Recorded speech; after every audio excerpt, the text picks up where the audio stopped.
Pankaj in your presence. Dual marker is okay. SSDW answers it. What about the triple and the quadruple if we talk about? Is it compatible enough for the reporting of quadruple especially? For the SSDW? Yes. May I answer that? For quadruple test, the 11-way variance which has been fed in the system is for It is? in the software it's for them. Because we don't have it, so what we do is we validate the easily available access in the market, and those variants have been blocked. Similar applies to EPS. These are borrowed MOMs. What they use No, but you will eventually generate it. The thing is that we won't be doing that, not where we No, no, have we 10,000, but all of everyone collaboration. amalgamates it. It's they will have several centers where they will sort of get Is it going on? Yes, ma'am. Like The what study is happens? going on or not? Yeah, for the Indian population, yes. I'm asking in your presentation. Frankly, ma'am, the answer is that exam uses the SMS software I know, automatically. understand. So what we do is like right now we have considered the number of installations who are already doing triple test. We have very less users who are doing quad test. Correct. So at least till triple will be able to support for Indian quad and take some more time. What kind of a deadline are we looking at? Because That we have? triple again unconjugated instead what about that not having the available options which the customers are using will be having the N1s for those. We cannot set a uniform because the MOM changes from manufacturer to manufacturer means and eventually the developed norm will also change. So we are standardizing on 2-3 companies which most of the users are using. Accordingly we will release it. But the point is we need to phase out the triple test.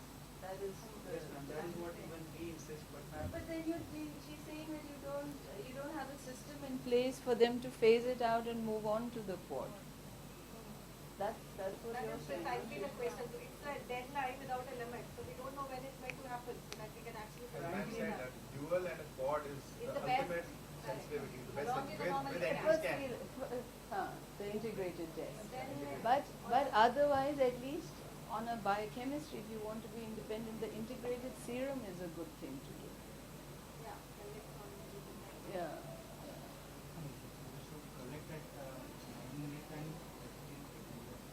Not 9th you'd actually issue a report, but you modify it.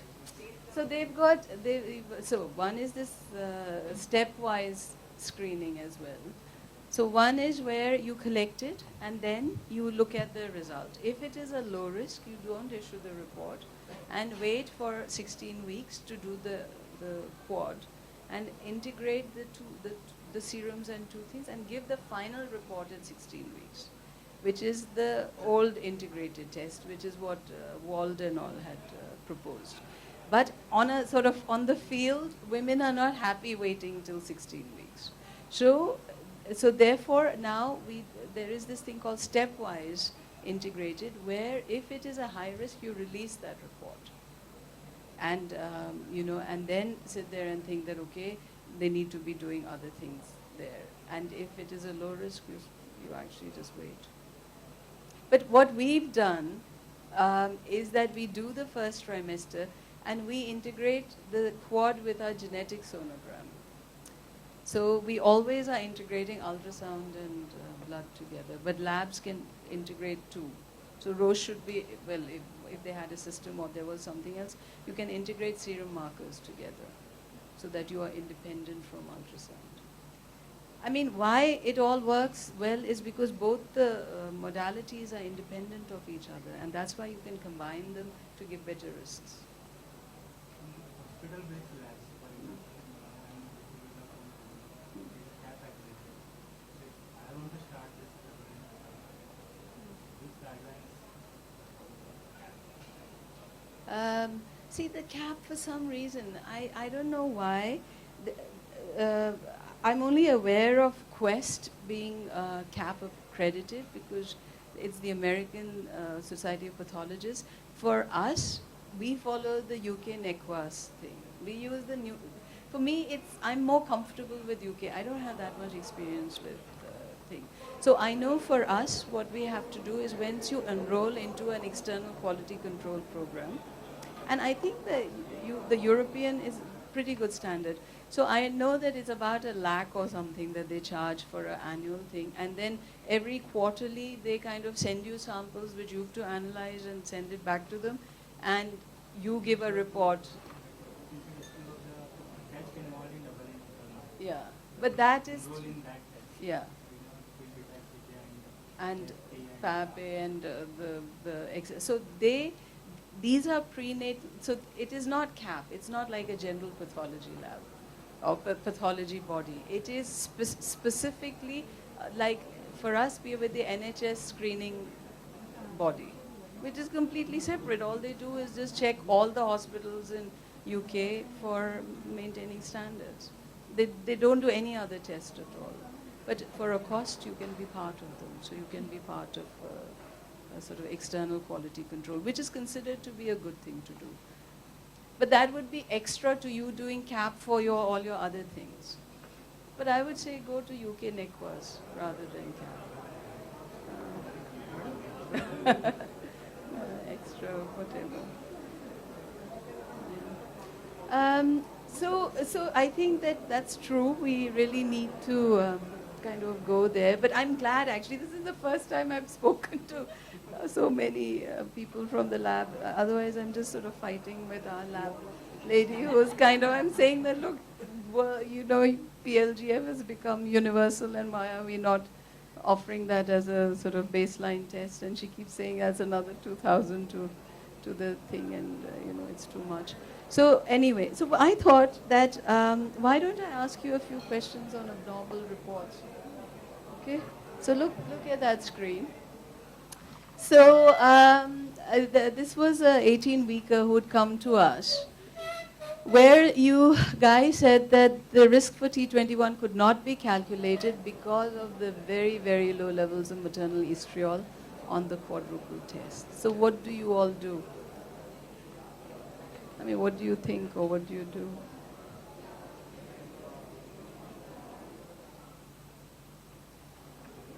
So do you run it again, or say something? Well, this was so over here. Sorry. So unconjugated estriol was extremely low, and so what next? Okay, I'll tell you. So we take 0.25 moms as low estriols, and as you said, we do a structural defect. So anencephaly and all these kind of situations, you'd have very low estriol. You would in 21 and 18, but the main thing that we are worried about are these inborn errors of metabolism, because X-linked ichthyosis, Smith-Lemeli-Opitz syndrome, and congenital adrenal hyperplasia, these are the conditions where you can have really, really low estriol levels. And that's what most of our job is, trying to sort this out. So first, if it is X-linked ichthyosis, you'll find that a lot of, you know, the lady's brother or uncle or someone would have ichthyosis. And you know, you ask for a history of that, look at the ultrasound, and then we try to look for estriol and these precursors in maternal urine sample. Again, this is not done in India, but because the quest is quite strong in the north, we send this frozen urine sample to US and look for that. Or you can do a direct invasive test, and I'll tell you a little bit about this. So this particular lady, so going back, what is important to differentiate is that this baby does not have Smith-Lemeli-Opitz syndrome, because that is intellectual disability of a severe degree. So the whole effort is to be directed between these two. So we did this urine where we realized it wasn't SLO, and therefore it was, and therefore it had to be ichthyosis. Okay. Now the only problem with ichthyosis is that it is right next to the autism gene.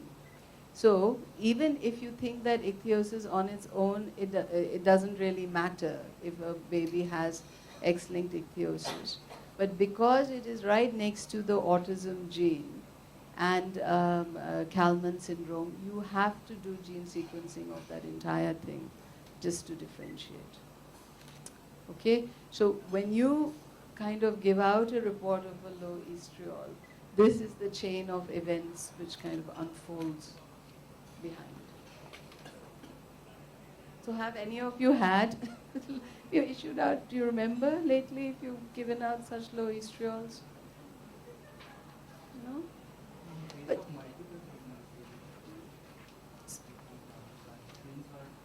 okay. Okay, so in multiple pregnancies, the best test is the combined test. There is no role for serum biochemistry, second trimester serum biochemistry in twins. It's considered to be not good medical practice. The reason for this is that we need to always do a test where we can identify which of the twins has a problem.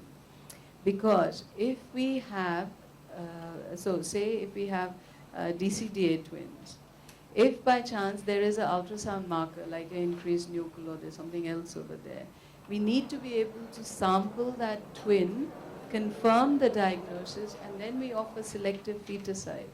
Then you need to go back to that twin and put in KCL and essentially terminate that pregnancy. So if you have twins looking the same and you can't differentiate between them, then you shouldn't be doing the test, because you're not helping the pregnancy. Okay, so for a long time we were just doing the combined test in DCDA twins because we could tell them apart. MCDA twins always will have the same genetic makeup. But there are some, extremely rare, but there are some MCDA twins where one of them has Downs and the other one doesn't, this so-called heterokaryotypic type of pregnancies. And as I told you, when you set moms, you set it on abnormals. You need the abnormal cohort. So again, Professor Kaul has done a lot of work with twins. So it took him like maybe 10 years asking for data from centers around the world to get enough cases of MCDA twins where one has got trisomy 21, the other one is fine, to set the mom levels to offer the combined test in MCDA twins as well, and DCDA twins in all twin pregnancies. They have, yeah. So the best thing in twins is the first trimester, because the nuchal differentiates between the two. You can identify that if there's an increased nuchal and there's an abnormal serum biochemistry, that it could be this twin which has the problem, not the thing. And then you can sit there and test it, and then you can do a selective reduction for that twin, leaving the normal one aside. I don't know if you're aware of a case where recently, I think it was in the West, recently a doctor was struck off the medical register because in twins he went and reduced the wrong one. The normal one, he got confused. And essentially the trisomy 21 was born and the healthy twin was the one that he had terminated. So he was struck off the medical register. Yeah, but twins are quite tricky. Interesting, but tricky. So if, for instance, they come to us late, or anyone, or all of you, then you should not be doing triple or quad. You should just do a direct genetic sonogram. You should just send them, because even on ultrasound markers, we look for trisomy 21. So we look at the nuchal fold, we look at short bones, we look at clinodactyly, we look at an aberrant right subclavian artery, we look for the crux. There's about 40% of Downs may have heart defects. We look for the sandal gap, so there are some features that we look for. And at least on ultrasound, you can differentiate also. 13 weeks and 6 days.